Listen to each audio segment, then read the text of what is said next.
আজকে আমি এইচএসসি পরীক্ষা দিচ্ছি। আমার বাবা আমার পাশে নাই। বাবা আমার পাশে থেকে আমাকে পরীক্ষা কেন্দ্রে নিয়ে যাবে, বাবা আমাকে সাহস দিবে, সেই সাহসে আমি পরীক্ষা দিব। কিন্তু পরীক্ষা কেন্দ্র থেকে বের হয়ে আমি আমার বাবার বিচারের জন্য বাংলাদেশ জাতীয়তাবাদী দলের প্রোগ্রামটিতে এসেছি। এই প্রোগ্রামটিতে আমরা অনেক শহীদ পরিবার, গুম পরিবার, ভুক্তভোগী পরিবারদেরকে আমরা দেখেছি। আমাদের কষ্টগুলো, আমরা যে বাবা হারিয়েছি, আমরা ভাই হারিয়েছি, অনেকজন হচ্ছে সন্তান হারিয়েছেন। আমরা বুঝতে পারি যে আমরা গত 10 বছর, 13 বছর, 14 বছর আমরা কিভাবে কাটিয়েছি।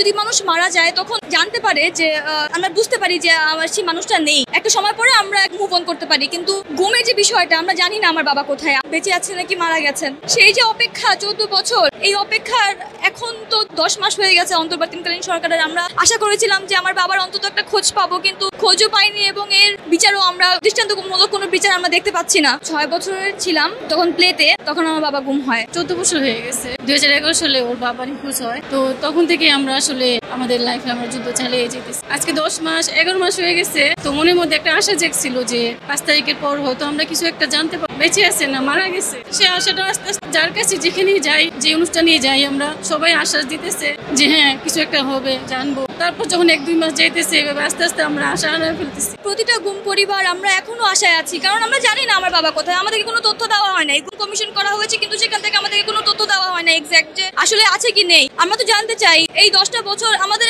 একটা স্বাধীন দেশ, একটা স্বাধীন দেশে একটা মানুষের অস্তিত্ব নিশ্চিহ্ন করে ফেলেছে, এখনো সেটা জানা যাচ্ছে না যে মানুষটা বেঁচে আছে নাকি নেই। এই কেমন স্বাধীন দেশ। আমিও জুলাই অভ্যুত্থানে রাজপথে ছিলাম, তো তখন আসলে আমি দেশের জন্য রাস্তায় নেমেছি, কিন্তু এখন যখন আমার বাবার সন্তানের জন্য বাবারই সন্তান পাচ্ছি না, সেটা তো মেনে নিতে পারছি না। দেশের জন্য রাস্তায় নেমেছি, আমার বাবার জন্য যতটুকু করতে হয়, আবার যদি নামতে হয় রাস্তায়, আমরা আবার নামবো, আরো একটি অভ্যুত্থান আমরা করবো, কিন্তু এই ফ্যাসিস্টের বিচার আমরা দেখেই ছাড়ব। 14 বছর বাচ্চা ছিল, প্লেতে পড়তো।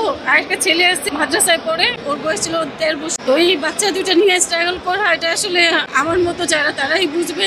যাদের বাবা নাই, যারা ভাই হারাইছে, বাবা হারাইছে, তারাই বুঝতেছে। এই ছেলে মেয়ে এখন বড় হয়ে গেছে, মেয়ে এখন এইচএসসি ফাইনাল দিতেছে, আর ছেলে হাফেজ হয়েছে আল্লাহর রহমতে, আপনাদের দোয়ায়। উনি তো ছাত্র দলের সাংগঠনিক সম্পাদক ছিলেন উত্তরা থানা। এটাই ওনার দোষ। ওটাই উনি দল করতো, বিএনপি করতো, এটাই ওনার দোষ। বিএনপি, বাংলাদেশ জাতীয়তাবাদী দল, তারেক রহমান আঙ্কেল আমাদের সব সময় পাশে ছিলেন, গত 14 বছরের পাশে ছিলেন এবং আগামীও থাকবেন বলে আমরা আশা রাখি। আমাদের সবচেয়ে বড় যে চাওয়া, সেটা হচ্ছে আমার বাবার সন্ধান।